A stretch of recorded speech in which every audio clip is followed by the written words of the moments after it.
I was really overweight. I did not like myself. I had some really fucking dark suicidal ideation. Throwing yourself out of the burning building is less painful than being in the burning building. Pretty much everyone was saying it can't be done. I knew inside it had to be done. I got on a plane, I sold my car, sold my house, I slept on the couch for 3 months, got the business up and running. It took me 63 days to go from zero to $1 million run rate, and I was able to do it with no offers, no ads, no website. If people are saying you can't do it, build the identity, build the skill set to then be able to achieve what you want. How many people are just trying to look busy? Are you actually moving the needle? Are you actually getting in the fight? It sounds like you have everything that anyone could ever want. No one has all their shit together. What's the best advice you have ever received? I don't think there is best advice, so people should stop looking for it. If I don't give it my all, what's the story that I'm telling myself? Because if I don't give it my all now, in what other areas of my life I'm not giving it my all?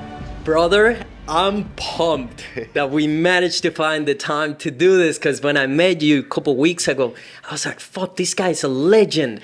And not only that, he's a role model for the people that I'm trying to work with, and also the kind of person that I'm aiming to become. So I really appreciate that you made the time to come here on the podcast. I'm telling you right now, you're gonna get a shit ton of value. You know how we do it. It's the best of the best in the game. We're all about helping you become the best possible version of yourself. If you're new here, my name is Nelson and I'm the host of the Creative Grit podcast. This is a space committed to helping creative entrepreneurs reach success in all areas of life. We normally have extraordinary individuals as guests. Today is no exception. Today's guest is an entrepreneur, he's a coach, a business mentor, YouTuber, podcaster. He's tall, handsome, strong, he's sharp, he's a family man, he's a father, he's the full package. And he has something that we all want. He has financial freedom. Please welcome the legend, the one and only Chris Dufey. Thank you, brother. I appreciate it. Thank you for having me. I am here to serve. I think serving is a privilege, and so I'm really looking forward to sharing everything I can today. Yeah, awesome, brother. For people that have never heard of you, give us the backstory, everything they need to know about you before we get into the juicy stuff. Okay, so all in all, I think to start this story, I became a personal trainer when I was 18. I was really overweight as a kid, and that really held me back. I had eating disorder. I just felt really bad about myself. I did not like myself. I did not love myself. And so when I left school and then I was able to go through and really learn to lose the weight, because I was trying absolutely everything, I went through this physical transformation, but then there was this deeper personal transformation that was happening inside of me.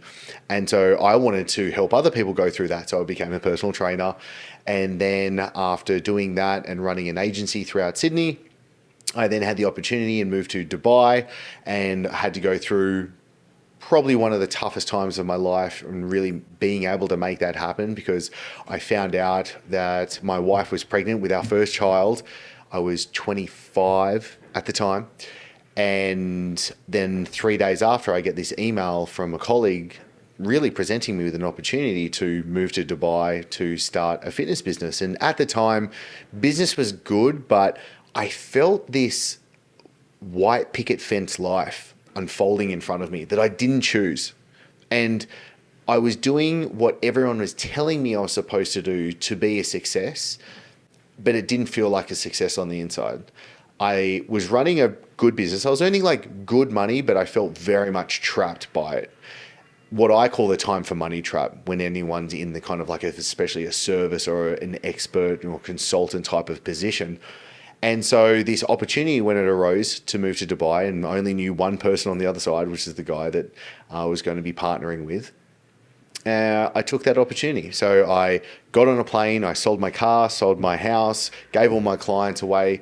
At the time, my wife was 6 months pregnant, and I got on the plane. I had 3 months to get there and get the business up and running. So I slept on the couch for 3 months. I just did everything I possibly could, got the business up and running, flew back in time for my wife to give birth to our first daughter in Sydney, and then we all moved there and lived in Dubai for about 2 years, which was amazing. But then I fell back into the trap of doing exactly the wrong model, the wrong thing. That is why I burnt out again in Dubai. And then I really discovered and found this online business world. And I was like, hang on, I think this is the route that I want to be able to go, because freedom for me is the value that I really cherish. It's the thing that I really want to be able to lead my life by. And then I could see that there was a business model that could give me freedom, because I wanted to be able to earn more money. I wanted to be able to help more people. I wanted to be able to live around the world. I wanted to be able to give my family as well, like just a different experience, not kind of just like this, do you know what I mean? Live in one place and just what I think culture's fallen into, and they're not questioning. And there's too many compromises falling around that as well. So I went through another life cycle, and we sold everything, gave everything away in Dubai, and moved to Bali. And that was a bit over 10 years ago now. And that's when I started my first online fitness business. And from then I was able to then successfully grow a online business coaching company. I sold that at the end of last year. And then I've gone through another transformation again, which brings me to today. Amazing. Some will say that selling that business that you sold last year would have been close to impossible, because from my understanding, it was like a personal brand. It was attached to you, to your name. Yeah, very much. So I think there was two concepts with it, because when I first started to say to colleagues and friends that I wanted to sell my company, it was like, you can't do that. You can't sell a coaching company, is what they would say. And especially because at the time it was me as the face. Like I was the dancing bear, is what I call it today. And I knew I had to go through a transition. I had to grow and evolve it to be a true company that did not work and operate without me having to be there. And I went through that process, even though pretty much everyone was saying it can't be done. I knew inside it had to be done. And so I just learned my way through, and I did the things that I believed that I needed to be able to do. And it came to fruition. It was able to work. And it was very interesting. There was actually this one day where there was my head coach and I were going to shoot some content videos. We were going to actually shoot some ads. And this was in Bali, and I was on the bike riding to the cafe where we were going to shoot the content. And I was just like, no, I'm not going to be in the face of it anymore. I'm going to have my team member do this. And then I was able to actually sit back, and it was the first time, because effectively I sat there as kind of like the director, but I was not the face of that content. Then from there, what led was the YouTube content wasn't me anymore. The podcast content wasn't me anymore. All of the ad content was not there. And then I was able to, so getting out of the content side of things, I got out of the delivery side of the business, got out of the sales side of the business. And then one day I found myself that there were leads getting sold into the coaching program that were getting delivered great results, going through the entire process, and they didn't know who I was. And I was like, okay, I think I'm getting there. I think I'm nearly, like, it's so close. I could smell it. And that was the process. So I think the message I would love to give to others and to be able to really transmute across is, don't listen to the naysayers. If people are saying you can't do it, listen to yourself. And then if you really want to be able to do it, learn and see if other people have walked that path, but really go through the work that you have to get through. Build the identity, build the character traits, build the skill set, build the behaviors and the habits that you have to be able to go through to then be able to achieve what you want. In your experience, if someone had a personal brand, how long can it take for them if they know what they're doing and they maybe have a coaching or something, but realistically, how long can it take for someone to fully be able to detach and sell that as an asset?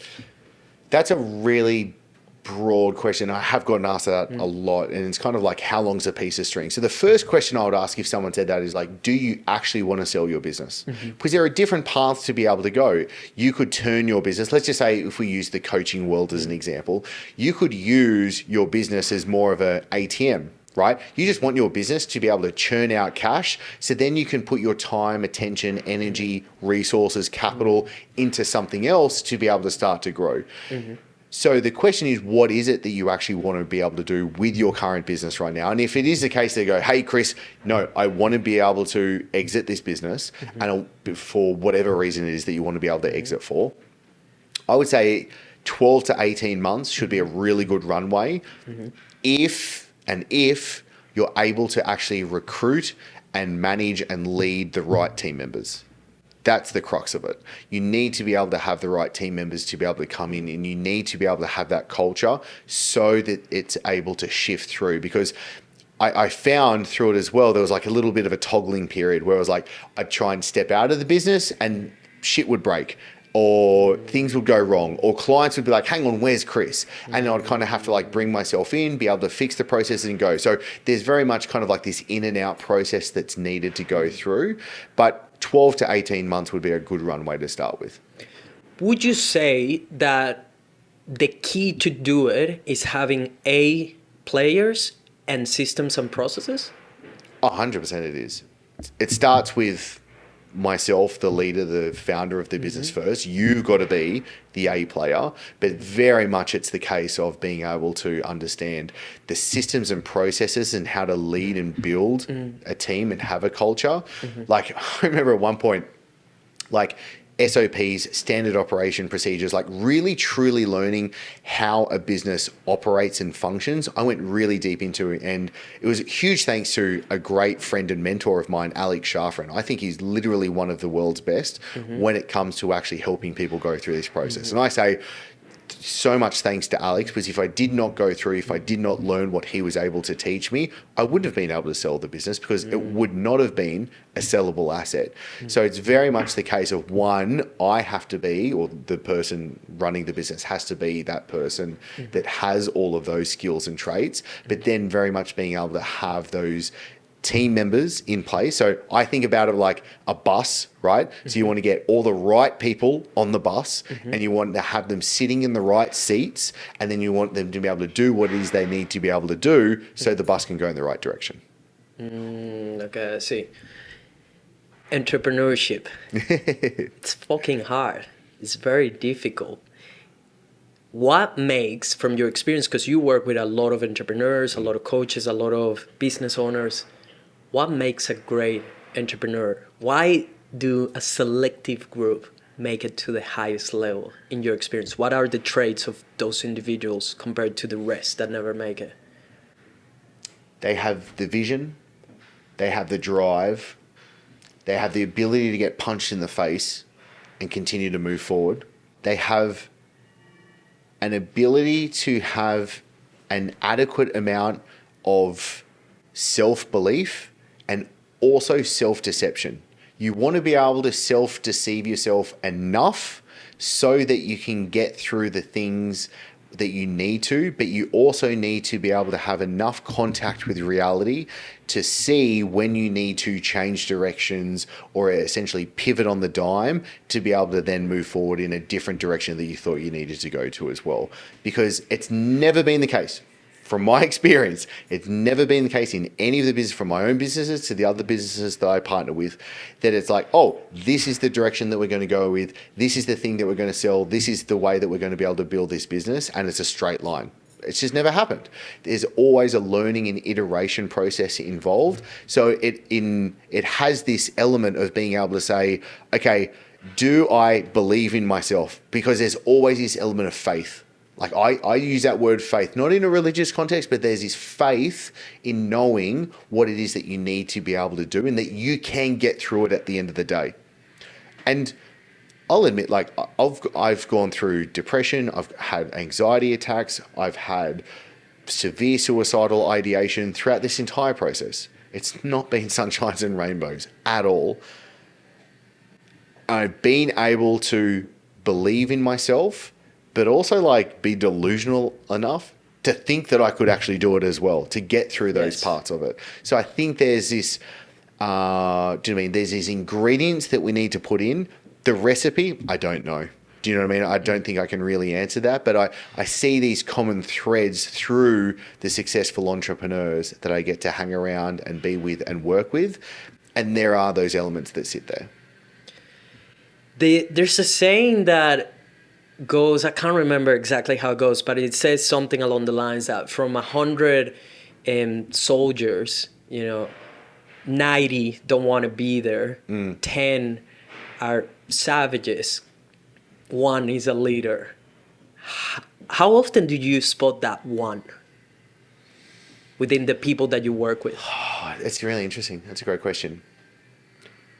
The first thing I think of when you just said what you said was, I remember reading this book a little while ago, and they were talking about, I don't remember exactly which war they were referring back to, but it was old enough where you actually had to kind of like reload your rifle by actually like putting it back in, putting the bullet in, being able to put the gunpowder in. Like, so it's kind of like more of a musket before it turned into a rifle. Mm-hmm. And they would find soldiers with multiple rounds inside of their rifle because they wouldn't actually shoot. They were too scared to actually do anything. So they would look busy and they would continue just to reload their rifle, right? And then something happened and they would die. And there was just all of these men that were dead, but they were found with multiple rounds inside of their musket. That's so because they weren't there to fight. They were scared. Yes. They were holding Yes. back. I found that really interesting because if we try and translate that analogy to business, how many people are just trying to look busy? Yes. Yeah? Yes. How many people are just like, oh, I'm doing stuff. I'm being busy. But are you actually moving the needle? Are you actually getting in the fight? Are you actually doing what's needed to move forward and to be able to get to success? I think there's a lot of people, because I've seen this in myself. And I only say this because I see this in myself very much so. Yeah, guilty where I was like, myself. oh my God, okay, I haven't actually been doing the things that truly, really drive the business forward. When now I can be very clear and go, oh, I know really easily how to, like, what are the elements right now? Find the actual constraint of a business, solve the constraint of the business and move it forward. It's literally what I do every day now with the partners. But what is the case of what's needed to move forward and can I spot it? I love believing in people. I love believing in people. I like, when I saw you and we discussed, I was like, Nelson, cool dude, switched on, doing the right things. And then as we started to peel the layer back, doing layer by layer to do with business, and I was like, oh yeah, like there's legs here, this is good. And I can start to spot things. So I was like, maybe you're not seeing something, or maybe you're not doing something that you need to, do you know what I mean? And being able to like fix that stuff. That's just where my brain goes because I like solving those problems. So I think... By the way, anything you can give me, I'll gladly take. I'll trust your judgment 110%. Appreciate it. But I think it's a case of, there's been many cases where I see people and I believe in them and I see this potential and I love it. It's also bit me in the ass as well, because I might believe too much in someone where they don't believe enough in themselves. But to be perfectly honest, I think that's something that I do now today with my partners. I got a WhatsApp audio message off one of my partners yesterday morning. And he goes, I've never felt so supported in my entire career. Thank you so much for being here and being a part of this business. And I was just like, oh, that was really cool. Yeah. Like, someone that's paying a retainer of $250,000 a year, not including profit share, is being able to like exploit their business. But at the end of the day, that doesn't really matter. It really comes down to him feeling great and like re-enthused and supported for him on his mission. And I love being able to have that support for someone to being able to do that. Dude, that's awesome. I've seen that you fight. I've seen that you do some martial arts. Seems like you do either Muay Thai or boxing. Is that correct? Yeah, Muay Thai. I've done it. How long have you been doing it? 15 years. Amazing. 15. I started with jiu-jitsu and then I just kept getting injured. And then I just really enjoyed the stand-up game. And then really early on, I did a couple of kickboxing camps in Thailand and just like really fell in love with it. And so it's just something I've continued on doing sporadically, not consistently to my best liking. It's probably one of the first things I'll kind of like drop off, especially when I'm traveling so much. But yeah, I really enjoy it. The reason I'm asking is because I love martial arts. I've been doing jiu-jitsu for a couple of years now, and then as well MMA, Muay Thai. and it completely changed my life. It changed a lot of the energy that I carry with myself, the confidence, the way you show up to the world, the way you perceive the world and other people as well. It taught me a lot of valuable lessons. I'm curious to hear what has taught you martial arts, because I believe now that especially men, everyone should do some martial arts and learn at least the basics of it. And you're going to approach life, business, relationships very differently. So I've got a really great friend, Tony Blauer. Amazing, amazing human being, great man, and one of the world's best when it comes to teaching self-defense and like actual real violent situations. What do you really do? And there's a very big difference, and I think for Tony really like getting this message across to me, there's a very big difference between like kickboxing or jiu-jitsu or martial arts and actually like real life violence. Very different, right? And so, but I do see there is a difference when you have a certain level of confidence or ability and a skill set to know that you can handle yourself in an altercation. Like you're a little bit more upright. Your chest is a little bit bigger. And I really believe as well, you get into less altercations in real life because of that as well. 100%. So it's actually being able to avoid it and not being able to get into those situations where the safety really comes from as well. And I think as well, there's a primal part of wanting just to be like, you know what, I'm gonna fucking grind right now. Yeah. Do you know what I mean? Like I'm gonna go absolutely ham at this. I'm gonna give it my absolute all. I can get bloody, I can get bruised up, but that's okay. And to be able to move on from that. Like I don't really spar that often anymore because I'm like, I want to try and protect this in my head. Do you know what I mean? But at the same time, I think you're too handsome. You've got this is the moneymaker. Don't hear the moneymaker. Yeah, I think it's discipline that you learn, the ability to push through hard times. Big one. I know, like I remember back very much in jiu-jitsu, like when you're rolling and you're just gassed, you got to keep going. Yes. You're not just going to because for me, this is the important part. It's the story that I tell myself. That's where self-esteem comes from.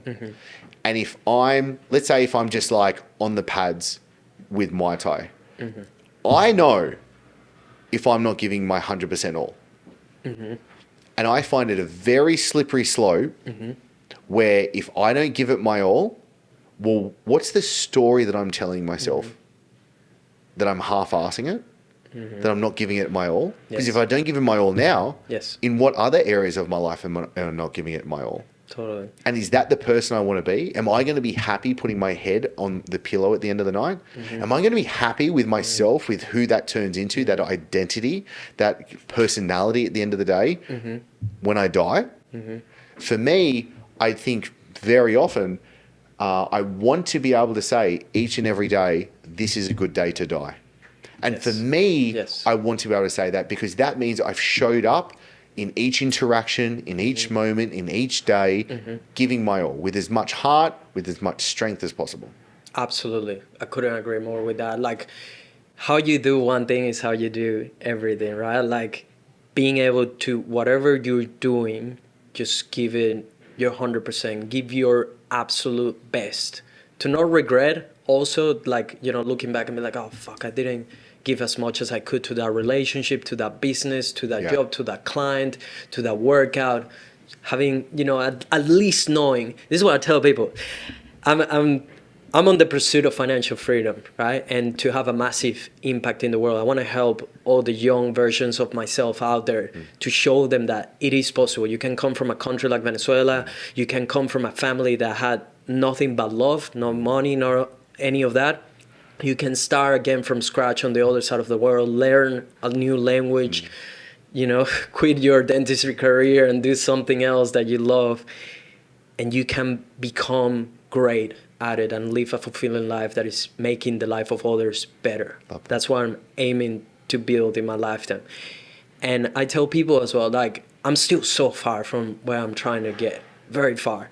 But I'm showing every day, doing, giving my all to every day. So when I go to bed, like you were saying, I'm at peace because I know I tried, you know. And every day I'm just questioning, how could I have done better? How could I have done things faster? How can I improve? How can I make the team better? You know, how can we get to the next level? I fail at this, I fail at that, like that wasn't okay. That could have, at that relationship, you know, that I didn't give my best in that interaction or everything, right? I'm always questioning how to improve. But yeah, I love everything you're saying in there, and it resonates a lot with me.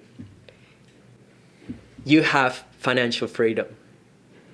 You have a very interesting as well way of explaining what financial freedom is to you. Would love for you to share that with people, and if you can add in there how to get financial freedom. Everyone's wondering. We're all wondering here, Chris. How the fuck do you get that? Okay, you're opening up Pandora's box. This is a good thing. Buckle up. Let's maybe look at this from a few different angles. Let's cover the first part of the question you asked. So let's answer what is financial freedom first. For me, I got this definition of financial freedom from a mentor, Sharan, of mine. And the way that I define is financial freedom is being able to have 200% of your ideal living expenses from your passive to semi-passive income. So I don't have to work for money anymore, and I can live my ideal lifestyle with a family of 6 because I have a wife and 4 daughters to provide and care for as well. Beautiful family, by the way. Shout out to them. Thank you. And that gives it a nice, easy number, target, North Star to go for. Because in most cases, like if I sit down with an entrepreneur and in a conversation and it can come along, it's like, how much money do you want to earn? Typically, 98% of the time, someone's going to throw a number back at me that's what I call the rectal extraction method, which is they're just pulling a number out of their ass. That's all they're doing, right? They're like, I want $1 million a year. Why do you want $1 million a year? So there's just some unpacking. Like honestly, there's some soul searching that needs to be done, because there is actually the figuring out, well, what does my ideal life actually cost? Right? Where do you want to live? Like, how much is the home that you want to be able to buy? What about cars? What about food? What about like other expenses? What about your giving and altruism? Like, what are all the different things that are actually involved with you living your ideal life?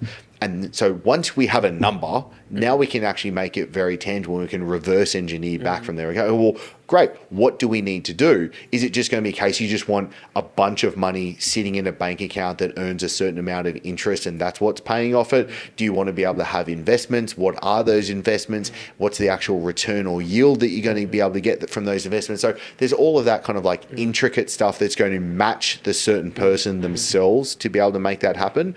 But essentially, you need to be able to differentiate between what is my money-making machine and what's my wealth-creating machine as well. Because making money or having an income, say from a job or even from a business, is very different from what the mechanism is from like wealth creation as well. So there's making money, then there's actually growing money, like growing wealth, and then there's giving. So there's like these 3 aspects that I look at it when it comes to finances. So for me, I was like, okay, I'm really good at making money. I know how to grow businesses. I know how to charge stuff and make it rain when it comes to money. And then when it comes to, okay, I need to be able to grow wealth. So I do that mainly through property. So I was like, great, what is it that we need to be able to do so that we have passive income coming through our property investments? And then the other side is altruism, which is, well, what do I want to do with my money? Because now I want to give it back. It's not about keeping it. This is one of the secrets that I found out later on. I was like, oh, like it's actually about giving it. And for me, I fall back into the word mudita, which is the Pali word for sympathetic joy. So mudita is the joy I get when I see another person enjoy, right? So when I see you enjoy, that lights me up. That's called mudita. I want to be able to create more mudita in my life at the end of the day. And so that's where it's like, there's this circle of like, I make money so I can give money. Yep. There's flow in it. There's a beautiful flow with it. And there's a reason behind it as well. Because like, for me, I really like Ramit Sethi's philosophy around this as well. And he calls it like money buckets. So it's getting really clear on what your values and your virtues and what it is that you like to spend money on. So for me, I love convenience. I will spend a lot on convenience and for health. For me, like that's where I'll spend an extraordinary amount of money on those areas. They're the money dials I love to crank up. Okay. But like clothes, I don't wear expensive clothes. Do you know what I mean? Like I'm not like a materialistic person where I want cars and all of that stuff. Like that doesn't float my boat. So it's about getting clear on what is it that your rich life is. And then it's just about being able to build, again, what I was saying earlier on. Well, what are the skills and traits and personality and identity and habits and behaviors that you need so that then you are able to do it? Because I always want to come back to, and this made my life so much simpler, was, well, what are the values that I really want to live on? And for me, when I look at my bank account, when I look at my calendar, when I look at where I put my time, attention, money, resources, it's to do with four main things. It's to do with wisdom. I love learning and I want to be able to share what I learn. It's to do with love. I want meaningful, loving relationships. It's to do with wealth because I love being able to play the game of business and to be able to really master that. And it's health. I want to look, feel, and perform at my absolute best each and every day. So for me, it's real. I find it really easy to say no to things because something can come to me, a question can come to me, an opportunity can come to me, and I can very easily put it through the filter. Does this align with my four values? And if it doesn't, it's a no. If it's a yes, then it's a really easy yes, and I move on with it from there. This is transitioning perfectly to a question I have for you. But before we get there, I want to know then for you, what's that number? What's that financial freedom number per month? Well, you know what's really interesting that you asked that right now is yesterday I started a sabbatical. So I'm actually away for a month right now. And this is one of the few things I was actually going to do. Other than this, I'm barely seeing anyone. I've got to actually, in a couple of days, I fly to LA to spend a couple of days with a partner. And then I'm go to Bali for a couple of weeks just by myself, full solitude. Then I go to Hawaii to speak at a business event. So I'm away for a month because I'm re-going through this process right now as well. And so there was a number where I was like, if I earn, it was, well, the starting number I actually had was $160,000 a month. I was like, if I'm earning $160,000 a month, and that was from the passive and semi-passive, plus the other work that I started to tap on as well. And then I blew past that number as well because I also put constraints on things. I like putting enabling constraints. So I was like, okay, I want to earn $160,000 a month, but I'm only going to work 4 days a week, 4 hours a day. Right? So I know there's this constraint, there's this container that I have to get everything done in this time so I can spend time with the other things that I want to be able to go to as well. So for me, the number started at $45,000 a month. I was like, if we just do $45,000 a month, we're laughing. Do you know what I mean? And then I was like, oh, 40, let's make it 83 because that's $1 million and like that's super easy. And then it was like, it pushed even further out from there. And it was really interesting, which is why I'm going through this soul searching now. I'm actually writing a book called, well, I think it's going to be called The Art of Enough, which is what is enough at the end there. How much money, power, prestige, things, or everything to do with our life, what's enough at the end of the day? Because I found myself going back through that, oh, hang on, why is my number going so much further? And there is an element, because I've been unpacking this a lot recently, so I'm thinking out loud as we go through this process, was I hit my target. I was like, amazing. Like I could have just put my feet up and coasted. I don't want to coast. I have more of a drive now than before. Like technically I'm working more now than when I was actually running the company before I sold it.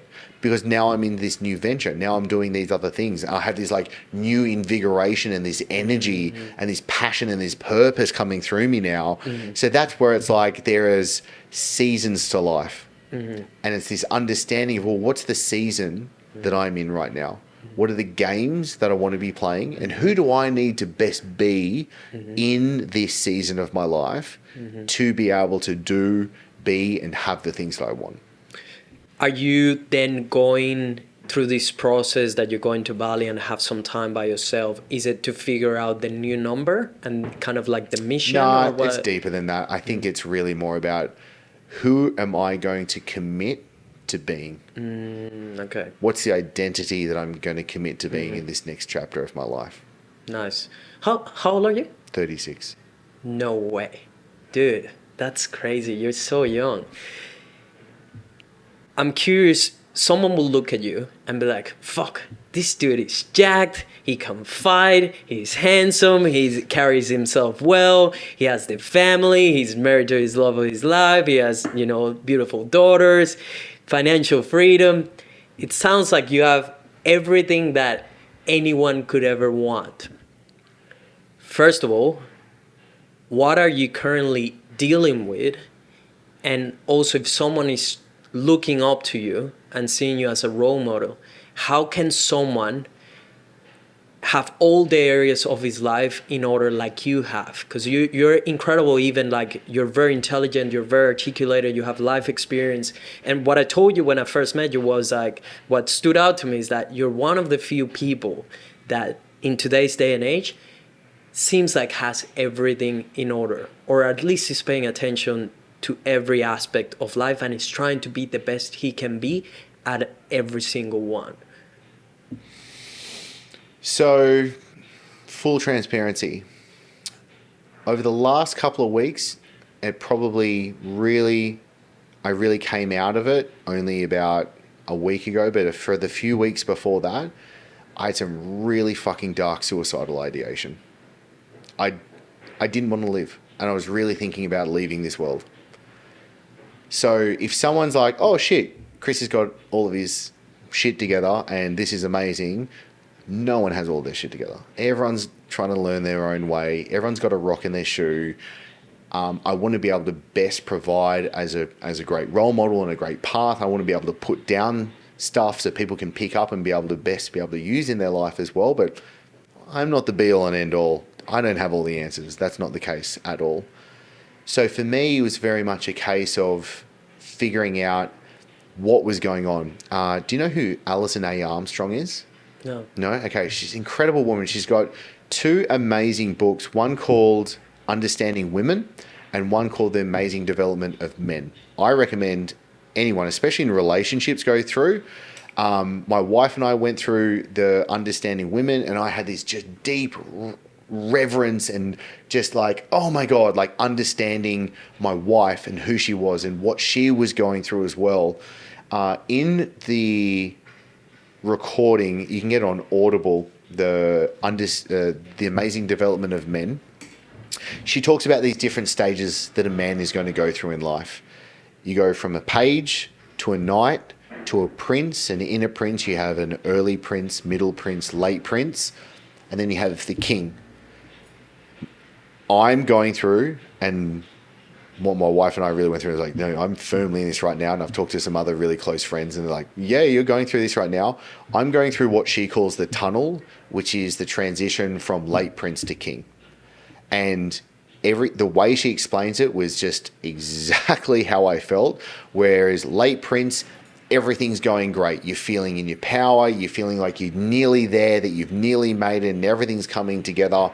And then suddenly something happens, and then you go through what she calls the tunnel, and the ability to make decisions and understand and have clarity, everything gets thrown the fuck out the window, and you're just suddenly like, what?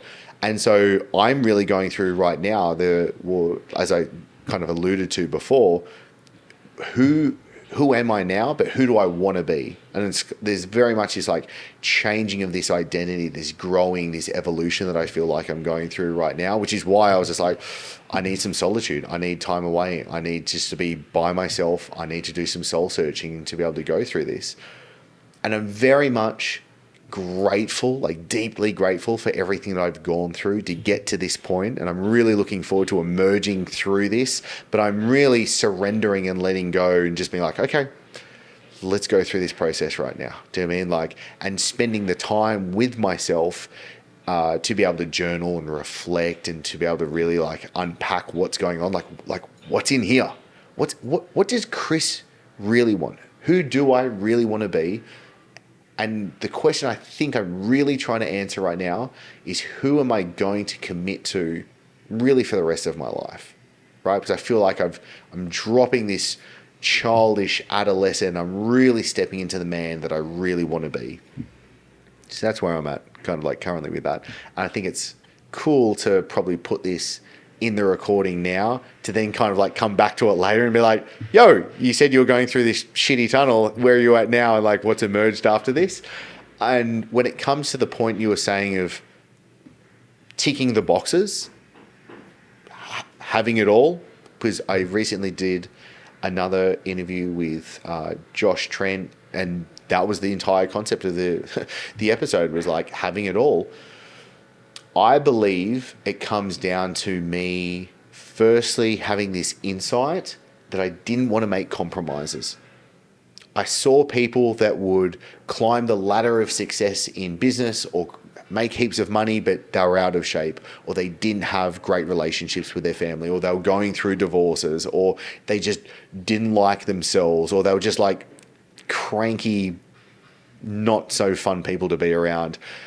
I wanted to very consciously sit down and do the work on myself and really have the awareness. So for me, like when people bring up, do a mindfulness practice or meditation or something like that, that's to create awareness, and you want to be able to very much cultivate great self-awareness.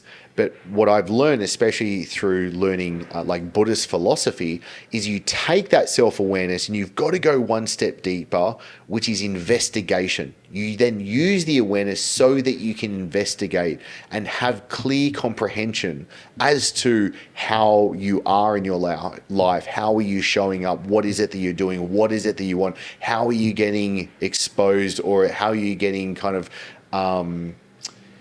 changed by your environment and the people that you're around as well. So I wanted to be able to then cultivate that investigation upon myself and be like, well, where am I lacking right now?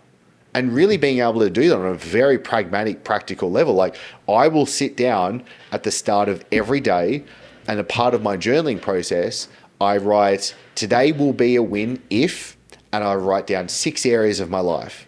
And is myself as a father, as a husband, as a friend, as an entrepreneur, and then with my health and with my happiness. Okay? That's where I want to be able to then literally sit down at the start of today and say, what will be a win for me to be able to be? I've ticked these 6 areas of my life off. And then at the end of every day, I then rank myself as well. So 1 out of 10, can't use a 7 because a 7's a cop-out number. I then rank myself. How did I actually show up? Because for me, I'm keeping myself accountable, and what I call self-parenting. I think a lot of people that are struggling because they're not self-parenting themselves. And that is one of the biggest issues, because that's when you start to self-deceive yourself. That is when you start losing contact with reality. And that's when you're going to start going through a slippery slope that is harder to get out of. And if you're digging yourself a hole, stop digging firstly, and then start working to get out of that hole. I just want to make a stop in there with the suicidal thoughts, the dark moments.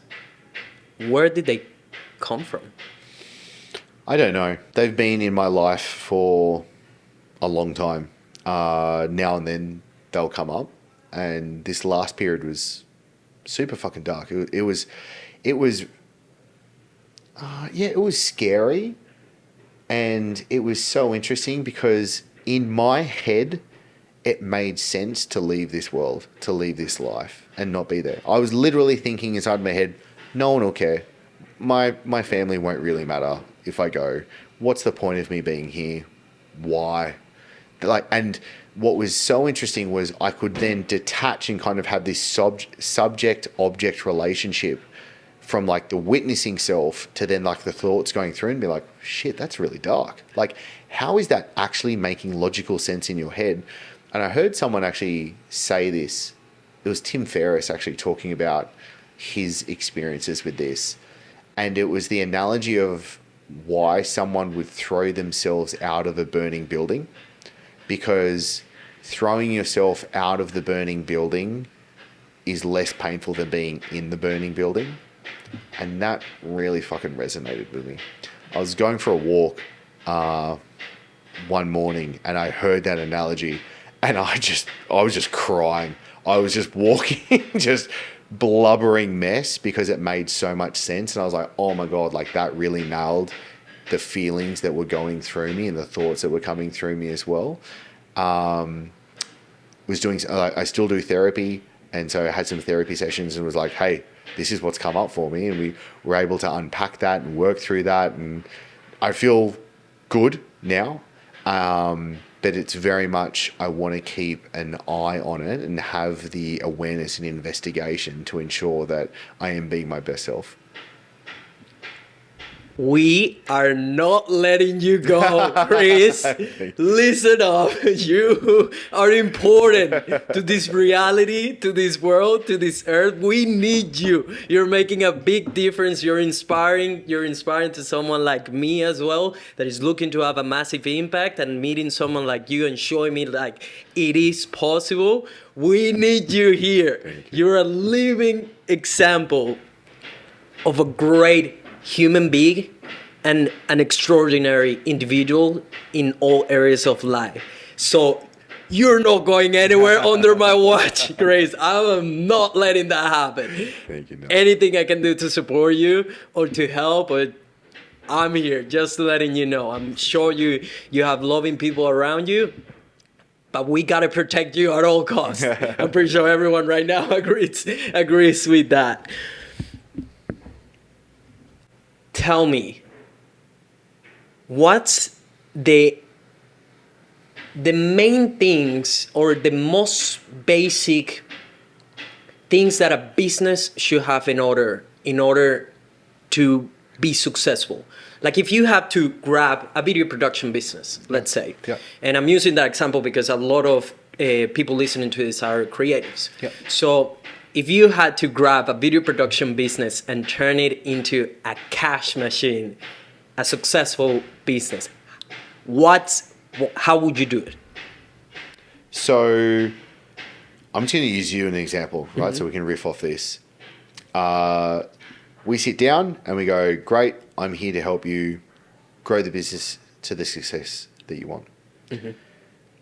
I go through one initial process, which is you have to get extremely clear on who's the one customer that you're really serving. Like, you know them inside and out. You know their pains, you know their fears, you know their frustrations, you know their absolute desires. Then you want to know what is the one pain that you're solving for them. What's that one real pain point that you can say, I am going to solve X? And they're like, yes. Thirdly, you want to be able to have one means in which you're going to get people that don't know you to know you, right? So how are you going to drive traffic? You want to have one sales mechanism. Okay, so what's the one way that actually someone turns from a prospect to a client? And you want to be able to have one clear solution, one system for you to be able to actually deliver on that promise as well. So I call this the 5 1s. Okay, so I want to get really clear on those 5 1s from the get-go. Typically, depending on the size of the business, if someone's gotten past between, let's say, the 1 to 5 million a year mark, they're pretty clear on those 5 1s and doing pretty well on those. But then we need to like dial some of those in so they're a replicatable, duplicatable, predictable system at the end of the day, so that we can drive traffic, nurture leads and prospects, put them into a sales process, and then be able to convert them at a high amount to then be able to then deliver to them and then turn them into an evangelist and so on and so forth, right? And then it's like we need to look at some key metrics, like what's actually going on in the business right now, and some key data that I need to see and be able to improve on and be able to like literally track on a week-to-week basis would be things like, what's your cost per acquisition? So how much does it cost you to be able to acquire a client? It'll be what's an average lifetime value as well. So how much does a client worth to your business over the lifetime of them being with you? There's things like a payback period. So it's like, how quickly are you collecting cash for you to be able to get back from the client? Now, one reason why I know and I'm so confident in being able to scale like a coaching or service business is because let's say, for example, I'm just making numbers up right now, but let's just say you have a $20,000 offer, right? So it's $20,000 and let's just call it's a 12-month thing. Okay. Now, if you could be like, hey, you're just going to split this $20,000 over 12 months and someone pays a monthly amount to go through. Okay. Let's say, for example, it costs you $3,000 to acquire a client from your marketing expenses, your ads, all of the stuff. It costs the business $3,000 to be able to acquire just one client. Okay. So if you're, let's say, charging, let's call it $1,500 a month, just for argument's sake, right? It would then take 2 months of you having that client just to break even. 3 months until you're actually pulling profit from that client, okay? Which means now you finally, after 3 months, have money to then put back into the marketing machine to be able to then go acquire the next client. Now, it's this basic math and this understanding of the systems I find most entrepreneurs and business owners aren't really connecting, which is why they grow slowly. Because what can happen is, let's say it's a $20,000 program. What if we were to collect $10,000 at the very start and then they paid the rest of the $10,000 over the 12 months? It's like, hey, it's $750 a month, but it's a $10K upfront fee.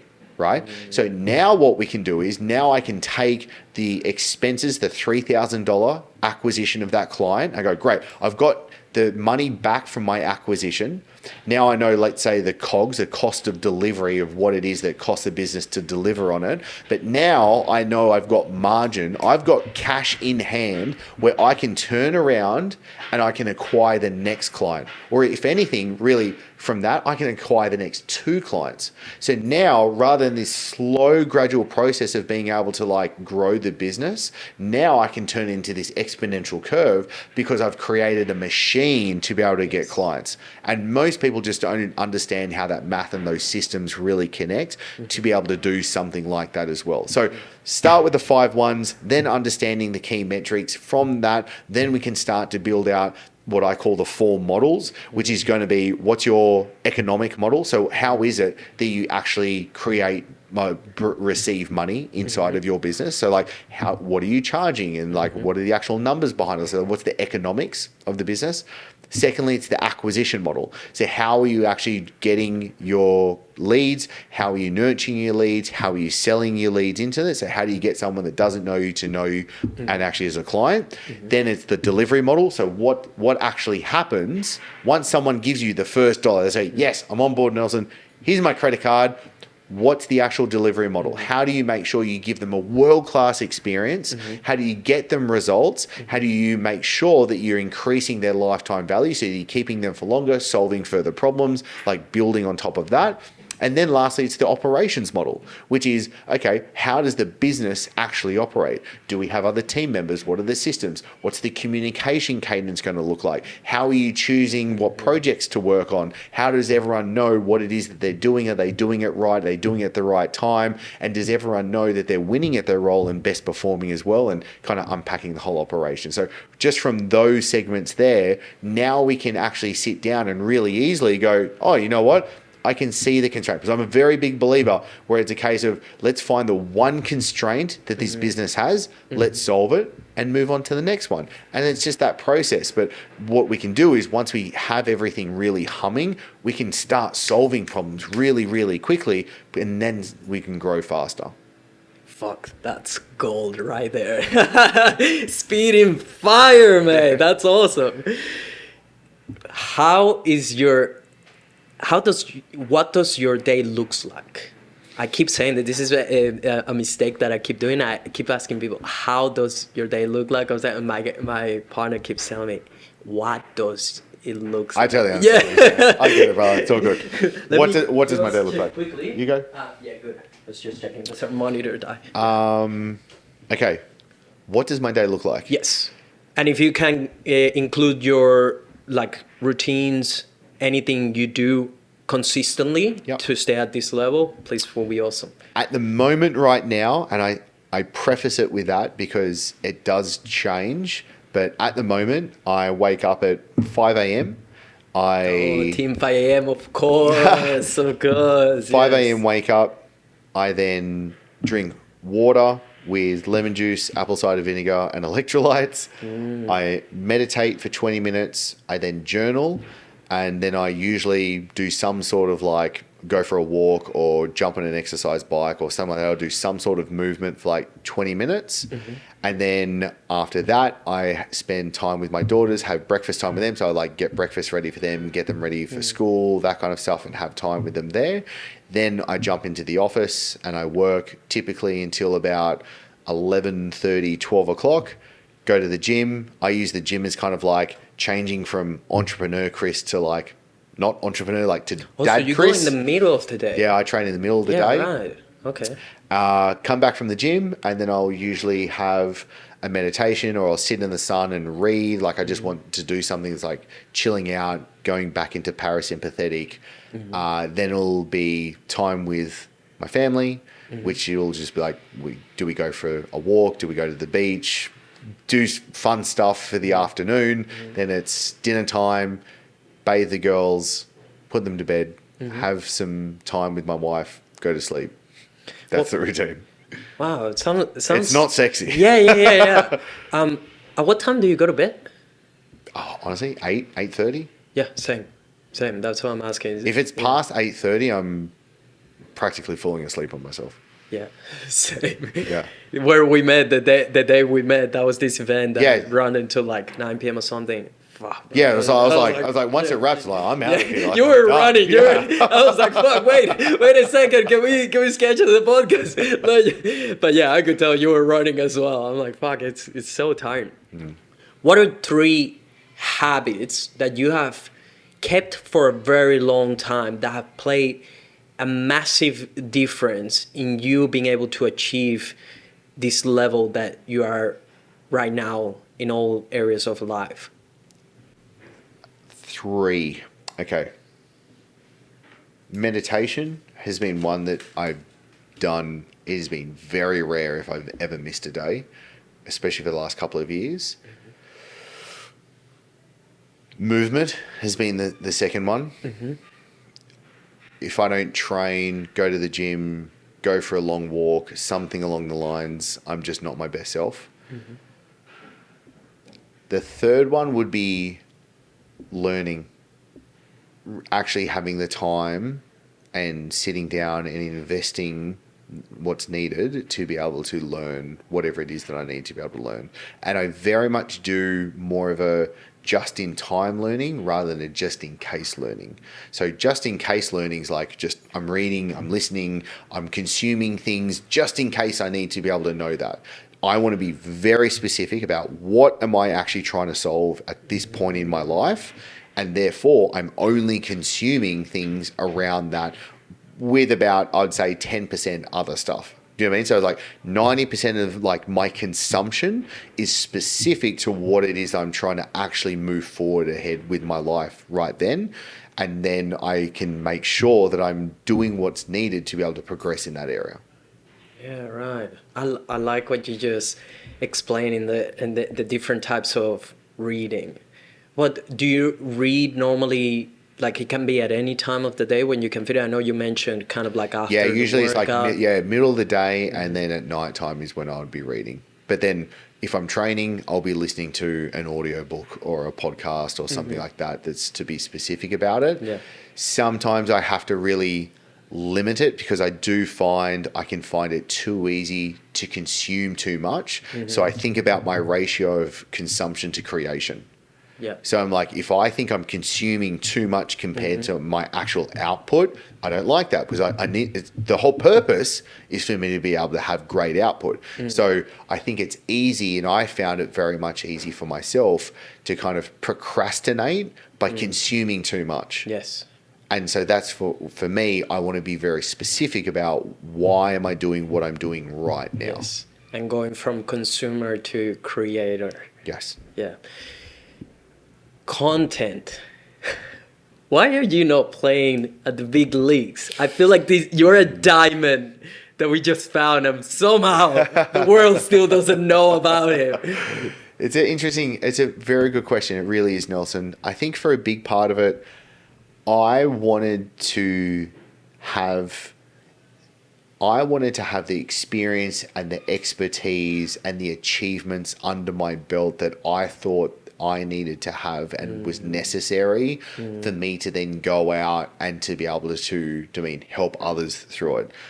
I don't want to be creating content just because I need to create content to get followers, keep the followers happy, do you know what I mean? Work with the algorithms or anything like that. I don't want to play that game because that's just another losing game that I see getting played and that a lot of people are falling into as well. Also as well, because there are so many influencers and businesses that have very large followings that I know that don't make a lot of money. And it's like, well, why are you doing what it is that you're doing? Because when they say, oh, I'm here, like, I want to do it to make money, live a great life. But the problem is they've created this problem, this model that doesn't actually best fit with them as well. Yeah. So I think for me, it was actually, I was living in Bali for 9 years. I was on this little island, kind of like tucked away in my home office, building, like doing these things. And now that I feel like I'm actually able to come out now and be like, okay, I've done the things that I said that I wanted to be able to do to myself. Yeah. I'm still very much learning and progressing and like wanting to be able to evolve. But now I actually feel like finally I'm in a case where now I'm here and I can actually share something I believe is worthy to share. Yeah, okay. Money avenues that you have right now, because someone will be listening to this and they'll be like, wait, where's the work? Like your life sounds awesome, and you get all this time to work on yourself and become the best version of yourself and be with your family and all these things. Where is the work? How are you making money currently? Right now, my model is, and so it's a great question because if someone was to go through the Christopher Dufey podcast, going into my YouTube, into the Instagram, there is nothing to buy. There is nothing, which was really interesting. So after I sold my company, I then had a good idea of what I wanted to do after because I was stewing on it for a little while, but I really wanted to hone in. I was like, what's my model? What is it that I want to be doing? How do I best do it? Why am I doing it? Like I really wanted to consciously do it as best as possible. Then when I started, it took me 63 days to go from zero to $1 million run rate. And I was able to do it with no offers, no ads, no website, no DMs, no call to actions, like nothing like that. And so wow. That was amazing because I proved to myself, because again, I wanted to put enabling constraints on it. I was like, all right, I want to do this my way. And I want to see how fast I can actually do this once I was like, all right, I'm going to give this a crack. So it only took 63 days to be able to get to that million run rate. And my model now is everything public facing. So when you go to the podcast, when you go to the YouTube, all that stuff, I'm just wanting to give as much as possible. I'm wanting to give back because I feel like I've been able to receive so much. And I'm so grateful for that. But behind the scenes, I partner with other businesses, with other companies to be able to take a minority equity in and to be able to then grow their businesses. So I'm now behind the scenes of other businesses being able to grow their stuff rather than, hey, this is my company and this is the thing that I'm doing. There's a couple of things stewing at the moment right now where I think I'm going to create just to like test and to be able to put out into the world. I've been asked by a lot of men, for example, saying a lot of what you've said today, Nelson, which is like, you have it all. How have you done this? Like, tell me, how have you done this? And I was like, okay, I think I've actually really got to share this out in a very practical, hey, here is what it is to be able to do, something that's very useful as well. So I think I'm going to come out with a course soon that I'm going to call the $1 Million Made Man, which is all about how do you really craft yourself as the man that you really want to be able to be, earning $1 million more a year.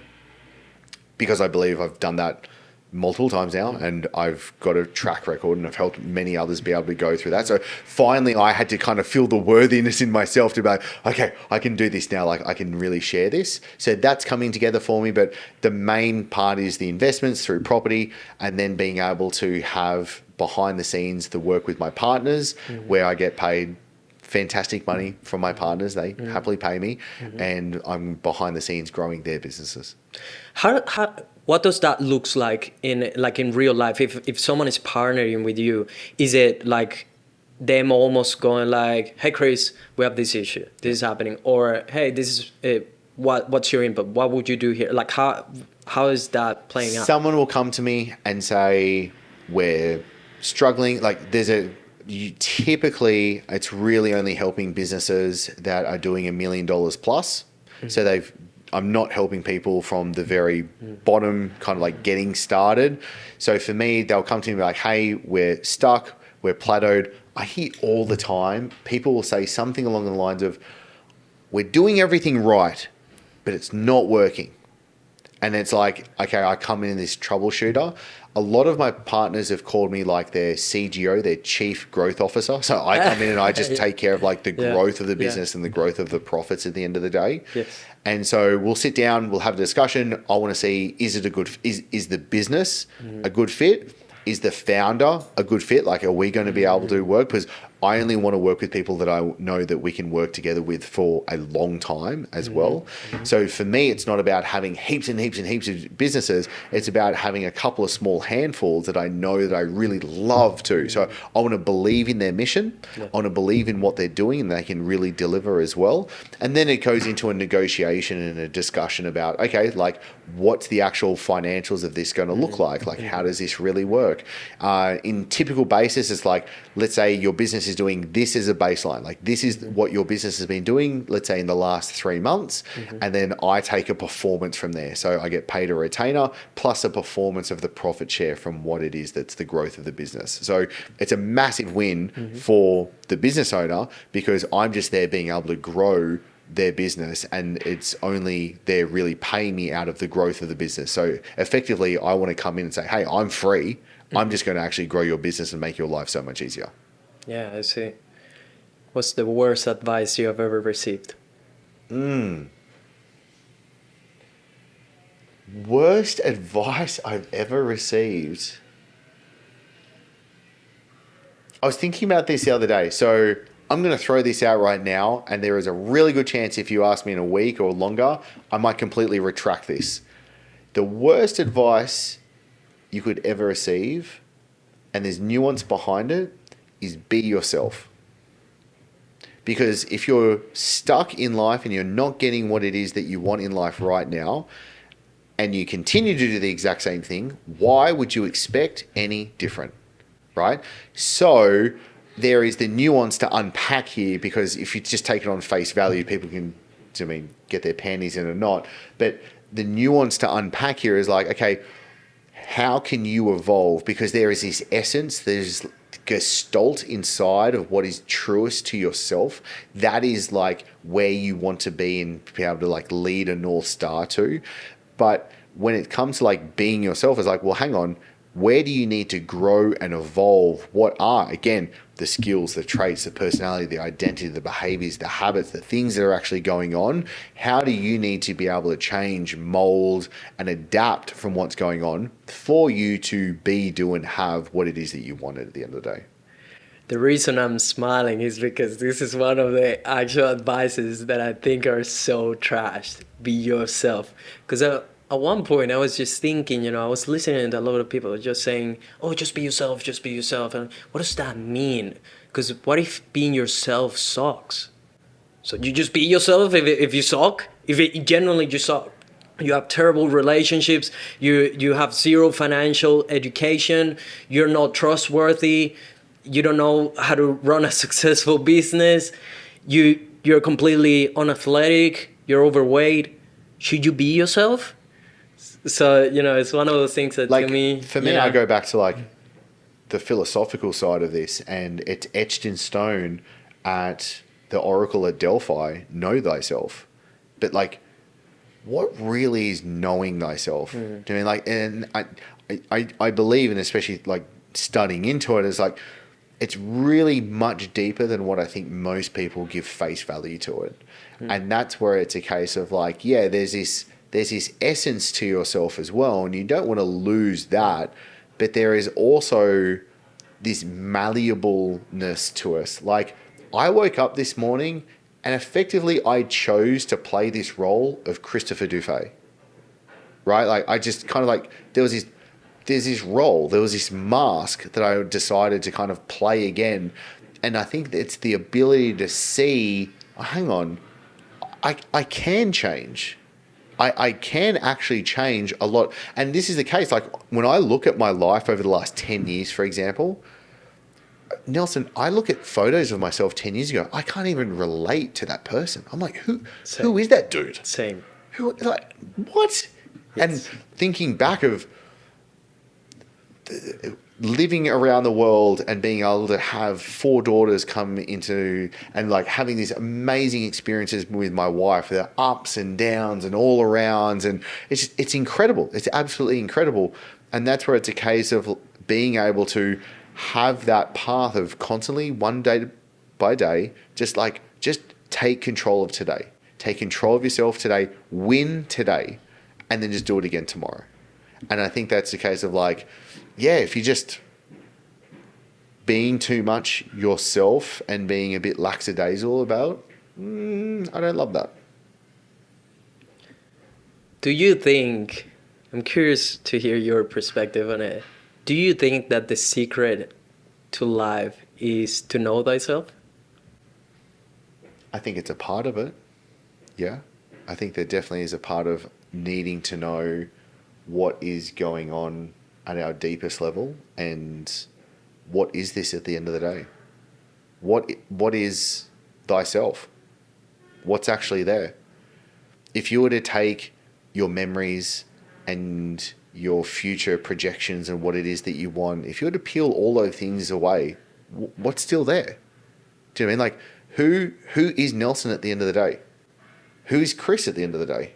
Like, I'm hearing myself talk right now and I'm being able to witness it. So that's not really me. There is a deeper understanding. And for me, it really came to especially like non-dual meditation and being able to be like, oh, well, hang on. Like, I'm not as in control as I thought I might be as in control, because I can see this witnessing, this subject-object relationship between what's going on right now. And so for me, that's been very fascinating to really dive deep into that, because who is Chris? Do you know what I mean? Because it's not this body.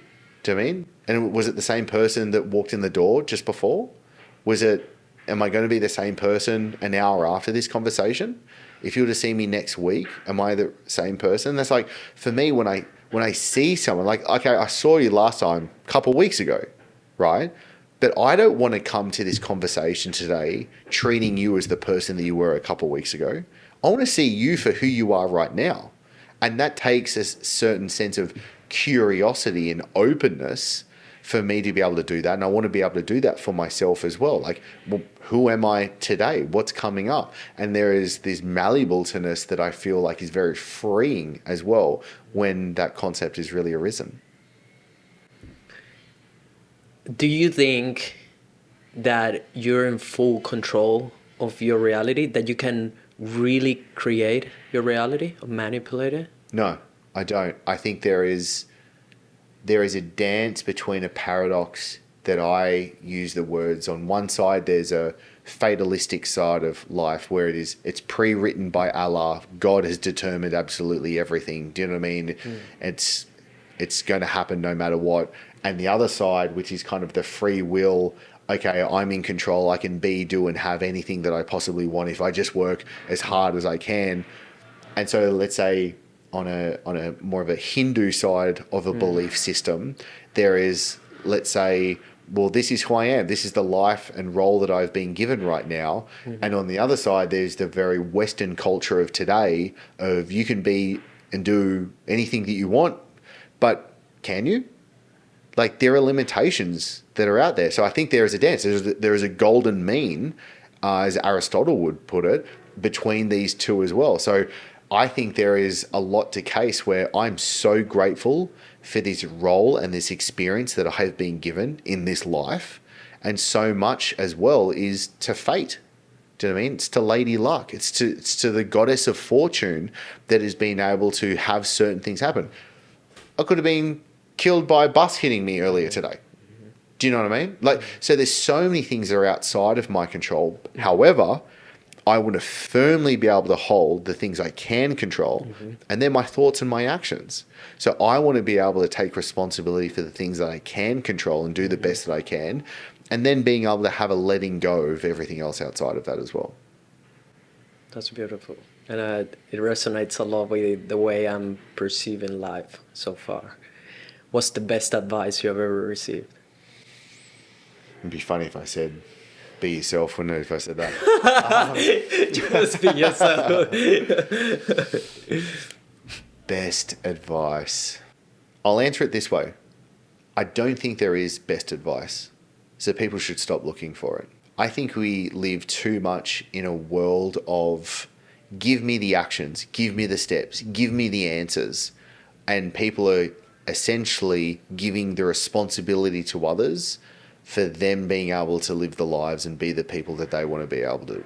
There is an element of I need to figure the shit out for myself. I need to take responsibility for myself and lead myself. And I need to stop playing the victim by essentially giving away power to others as well. And so I feel like when a lot of the case when someone's like, oh, like, give me some really good advice, or like they're looking for like a golden nugget, they're looking for the key, maybe there is no key. Maybe you've just got to chill out for a little bit and you've got to set back and you've got to be like, no, I'm just going to let things play out, or I'm just going to be able to do my best and see where it comes to, and I just need to do that on a day-by-day basis. Well, Chris, that killed my next question. So I'm going to push you in here a little bit, because I believe you will have great advice for people out there that might be desperate to hear something.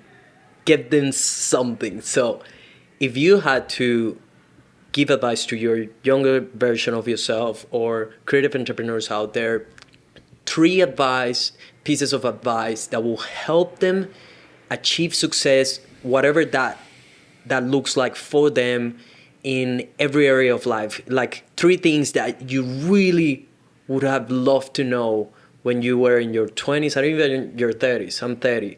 So would love to know, because I'm pretty sure life has changed a lot for you in 6 years. So compared to my age. I think the first thing I would want to say to my younger self would be enjoy the ride. Enjoy the ups and the downs. Enjoy every experience. And it's happening for you. And being able to really embrace that in every single moment. The second would be to do what is needed to truly define what success and what life for oneself wants to really be, and not to be too much exposed to mimesis and kind of have a, oh my God, this is what's happening in the environment around me. This is what the people are saying that I'm hanging around with so much, and just like being affected from that outside environment. And then it would very much be the case of engineer yourself so that, I love this, when the Buddha said, when awareness and compassion are arisen, enlightenment is unavoidable.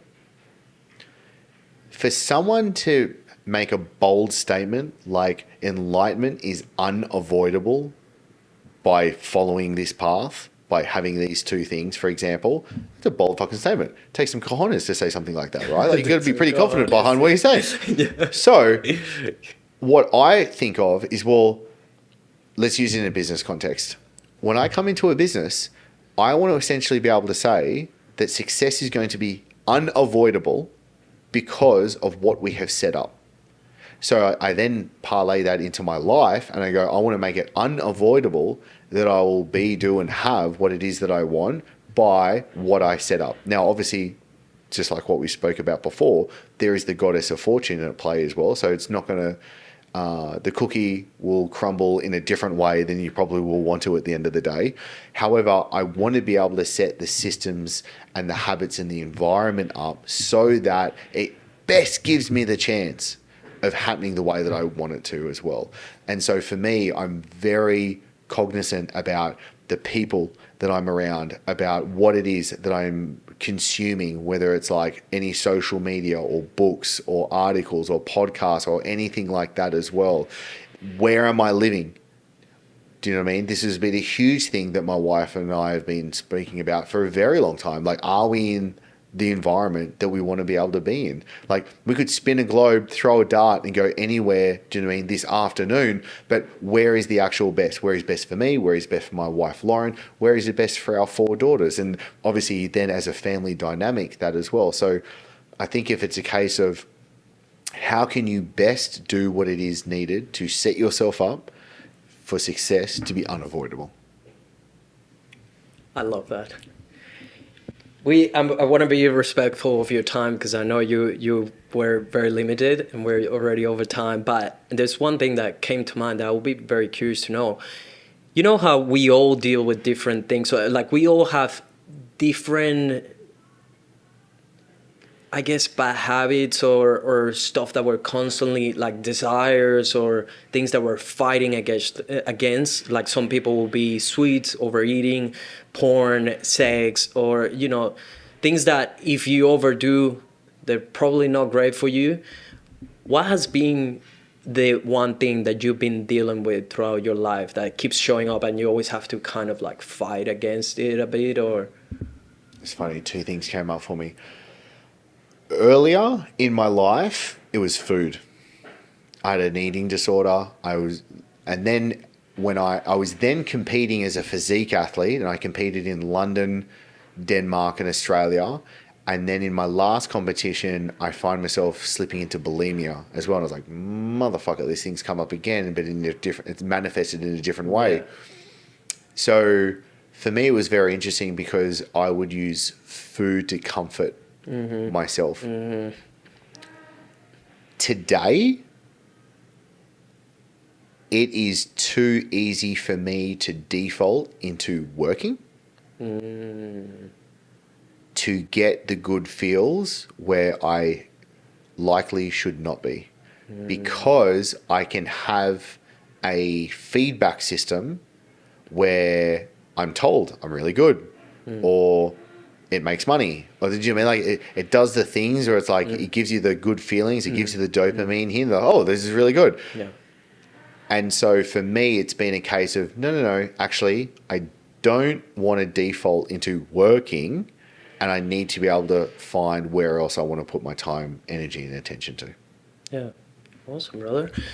I just want to acknowledge you now because I think we often forget to kind of give props to people like you that are crushing it and that are setting a great example for people like me and everyone in the world. Dude, you're such a big inspiration. Please don't stop. Get to the highest level. Play with the big guys, because you should be there. There's zero reason why you shouldn't be there, just for the sake of reaching more people. Because I'm pretty sure you could have a massive impact in the world at the highest level to whatever you're doing it at the moment. Can I share something with you? Yeah. So a little bit of unpacking. It's been very interesting that it comes up because on one side, I've been wanting to be very content and satisfied with where I am at and what I've been able to achieve and all of this stuff as well. But it also has been interesting, and thank you for saying these beautiful and kind words, because I do feel like it does want to light a bit of a fire up my ass, where it's a case of, hang on, do I have an ethical duty now to actually put my all behind this to then really help others? Yes. That's what's been coming up for me really recently. And so that's what kind of like, it came back up my spine. Just as you said that, I was like, oh, it's a duty for me to do that. So thank you for the kick up the ass. And it is a message I need to hear. So again, everyone that is like listening and tuning in with us, I'd love to hear from them about what it is that they would like more from me and how I can best help, because I find myself in this really beautiful position now where I'm like, no, I can really help and give back. How do I best do that? And I feel like that is the mission that I'm really turning my attention to now. Brother, there's so many people out there that they just need someone like you to tell them that it's possible and actually have done it for themselves. There is a humility in me that cringes when people say stuff like that. No, but I understand it and I really appreciate it. And that's my problem that I need to blow away. Yes, this is me telling you straight facts. This is straight facts. There's too many losers out there that they need inspiration from someone like you. And that's why I'm actually, doing it. Because I can see how much impact you can have and it can be so much bigger. It's almost like your duty now. You did it for yourself. Now, yes, you could play small, you could stay where you are, but brother, it's in the end, it's not about us, right? It's about what can you leave behind, not just for even your family, it's like for the world, because in the end, we're all ash, So, bro, please keep doing it, keep showing up, keep telling the world who you are, because it really can make a difference having someone like you. Imagine if you're already impacting someone like me and reminding me like, yes, there's people out there that have done it, man. Of course it can be done. He did it in every area of life and he takes himself seriously. He's playing he's taking himself to the high standard on every area. He hasn't compromised, like you said. It can be done. Now that you reinforce the belief in myself, I will go and tell people, yes, it can be done. You need an example? Look at Chris. Look at me when I get there.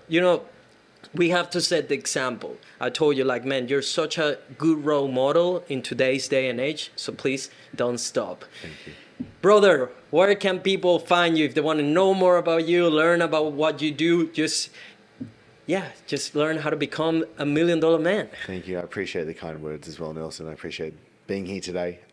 Best place to go is just the Christopher Dufey podcast. That's where I share everything that's now coming through me and me having the time and attention to be able to do all of this stuff as well. And the YouTube would be the next one because that's where I get to just like jump in front. I get to 3-4 times a year. I really only like doing interviews in person, which is why I was like, I can't, like, let's do this. Yes. It's only done in person. So for me, 3-4 times a year, I travel around the world to have great conversations with other great people. And also it's really just me documenting what I'm going through as well. So all of that goes there. We're going to have to do a round 2 and look back at this and see how far you have come. Yes, I'm excited for that. If you enjoyed this episode, the best way to support the podcast, if you really want to help us get this to more humans, to help them level up in all areas of life and to continue to have legends like Chris on the podcast, is to leave a review on Spotify, Apple Podcasts, share it with people, subscribe on YouTube, follow us on all social media platforms at The Creative Grid. I'm at Nelphilife, and I'll see you on the next episode. Good vibes for everyone. You. How was that, my man? How was that? Oh, fucking amazing. That was great. Good fucking fun. Did you enjoy it? It was great. It was a really good conversation.